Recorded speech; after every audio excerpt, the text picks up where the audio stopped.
देखो, वाक्यांश के लिए एक शब्द क्या होता है? हिंदी भाषा हो या बहुत सारी ऐसी भाषाएं हैं जिसमें सौंदर्य, सौंदर्य मतलब क्या होता है? जैसे मान लो हम लोग ऐसे घूमते रहते हैं, अब बारात में जाना है तो क्या करते हैं? कोट पहन लिए, पैंट पहन लिए, शर्ट पहन लिए और टाई न लगाए तो बेकार हो जाता है ना, गड़बड़ लगता है। तो उसी तरीके से वाक्यांश के लिए जो शब्द होता है वो क्या होता है? One word substitution. One word substitution होता है कि बहुत लंबा सा कोई वाक्यांश है और उसको एक शब्द में परिवर्तित कर देना, और एक शब्द में जब परिवर्तित करते हो तो वो किस फॉर्म में चला जाता है? सौंदर्य के रूप में। वो क्या करता है? हिंदी के वाक्यांश का जो है गरिमा बढ़ा देता है। जैसे यहां देखो वाक्यांश लिखा है और एक शब्द लिखा है। आप लिखते होगे कि देखने वाला, क्या लिखते होगे? देखने वाला। और देखने वाले की जगह पे हम दर्शक लिख दें तो कितना सुंदर लगेगा, लगेगा ना? ऐसे ही साथ पढ़ने वाला, तो साथ पढ़ने वाला क्या होता है? सहपाठी होता है। अगर जो साथ पढ़ने वाला की जगह पे सहपाठी लिखे, जैसे लिखते हो वह मेरे साथ पढ़ता है, या राम मेरे साथ पढ़ता है, या मैं लिखूं राम मेरा सहपाठी है। दोनों में कुछ अंतर लग रहा है? लग रहा है कि नहीं? राम मेरा सहपाठी है ज्यादा अच्छा लग रहा है, लिखा हुआ है राम मेरे साथ पढ़ता है उसकी अपेक्षा। ऐसे अधिक बोलने वाला क्या होता है? वाचाल होता है, जो बहुत ज्यादा बबो बबो बबो बबो करते रहते हैं।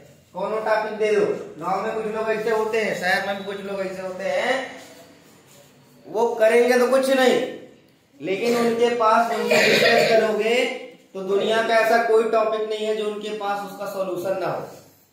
अगर जो प्रधानमंत्री बारे में पूछोगे क्या खाते पीते हैं तो वो भी बता देंगे, ठीक है? या गांव में किसके घर क्या बन रहा है तो सुन के बता देंगे क्या बन रहा है, ठीक है? तो कुछ लोग क्या होते हैं? वाचाल होते हैं, वो अपनी वाणी को विराम दे ही नहीं सकते, बक बक बक बक बक बक बक बक चालू करते हैं और खत्म ही नहीं होता है। अब तुम लोग मुझे मत समझ लेना कि मैं यहाँ खड़े होके बड़बड़ बड़बड़ करता रहता हूँ तो मैं भी वाचाल ही हूँ, ठीक है भैया? मैं तुम लोगों को पढ़ा रहा हूं। तो अधिक बोलने वाला क्या होता है? वाचाल। और जो कम बोलते हैं उनको क्या बोलते हैं? मितभाषी। मितभाषी मतलब क्या होता है? साइलेंट किलर होते हैं मितभाषी। जैसे वहां देखो अंश को जानते हो ना सब लोग, वो बहुत कम बोलता है यहाँ पे खासकर, ठीक है? लेकिन कब किसके दिमाग में छेद करके निकल जाएगा पता नहीं होता। तो जो लोग मितभाषी यानी कम बोलने वाले होते हैं उनसे लोग बहुत डरते हैं, ठीक है? हमारी फ्रेंडशिप कब होती है? हम किसी से फ्रेंडशिप कब करते हैं? जब उससे बातचीत ज्यादा करते हैं, ठीक है? उसके साथ रहते बहुत ज्यादा है, ठीक है? उससे अपनी हर प्रॉब्लम डिस्कस करते हैं, वो सॉल्यूशन देता है। लेकिन जिससे तुम बोलो हे भैया वो बोले ही ना, उससे तुम बात कर पाओगे या तुम उसके बारे में जान पाओगे? तो उससे डरोगी कि नहीं डरोगी कि ऐसा कहीं तो ये सनकी उनकी तो नहीं दिमाग का खिसका हुआ इंसान है, पता चले हम पूछे और पीटना चालू कर दे, ठीक है?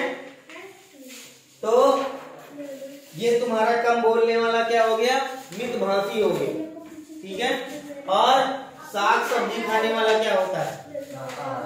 शाकाहारी। और मांस खाने वाला क्या होता है? मांसाहारी।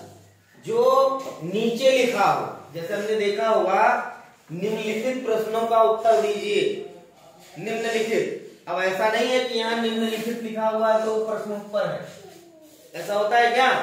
नहीं होता है ना। तो निम्नलिखित मतलब क्या होता है? नीचे लिखे। निम्नलिखित मतलब, निम्न मतलब होता है नीचे और लिखित मतलब लिखा हुआ है, ठीक है? नीचे लिखे हुए प्रश्न का उत्तर दीजिए, ठीक है? ऐसे ही होता है जो आगे लिखा हो। आगे मतलब मान लो इसके आगे मैं इससे पूछूं अग्रलिखित, तो अग्रलिखित क्या लिखा हुआ है इसके आगे, ठीक है?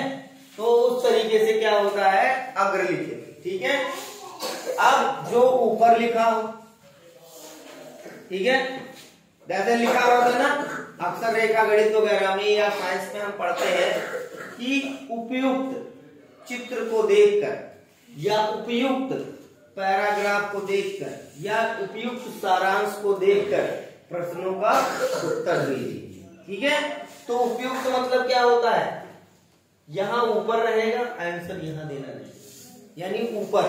ठीक है, जो ऊपर लिखा हो, जिसका कोई आकार नहीं होता उसको क्या कहते हैं, निराकार। निराकार मतलब क्या होता है, जैसे अपने धर्म में क्या होता है, माता जी हैं तो उनका आकार है, राम जी हैं तो उनका भी फिगर बना है, सब लोग पहचानते हो ना, तो सबका आकार है।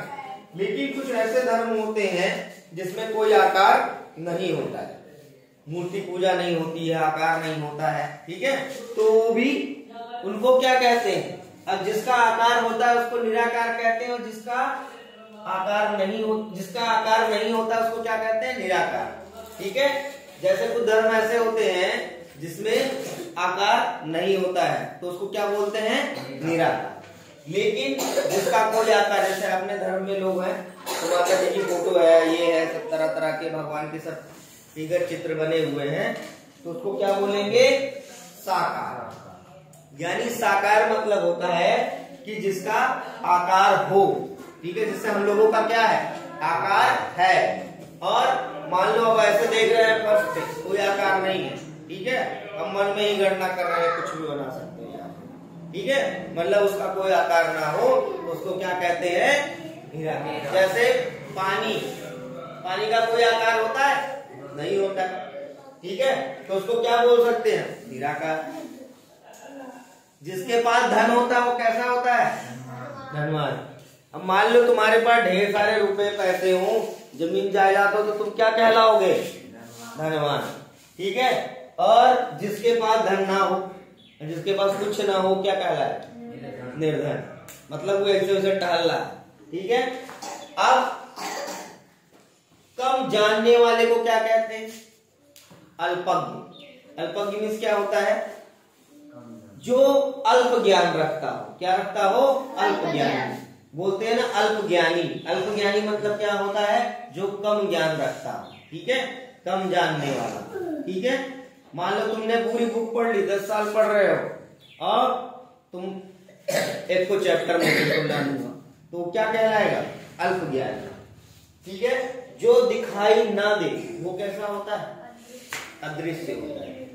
जैसे कुछ चीजें हमें दिखाई नहीं देती है, हम हवा की बात करते हैं, हवा क्या होता है, अदृश्य होता है। ठीक है, गोद लिया हुआ पुत्र को क्या बोलते हैं, दत्तक पुत्र। क्या बोलते हैं, दत्तक पुत्र। ऐसे ही अच्छे आचरण वाले सदाचारी। सदाचारी कैसे होते हैं, जो अपना काम समय से करते हैं, अपने माँ बाप की बात मानते हैं, अपने समाज को सुव्यवस्थित रखते हैं, उनको क्या कहते हैं, सदाचारी।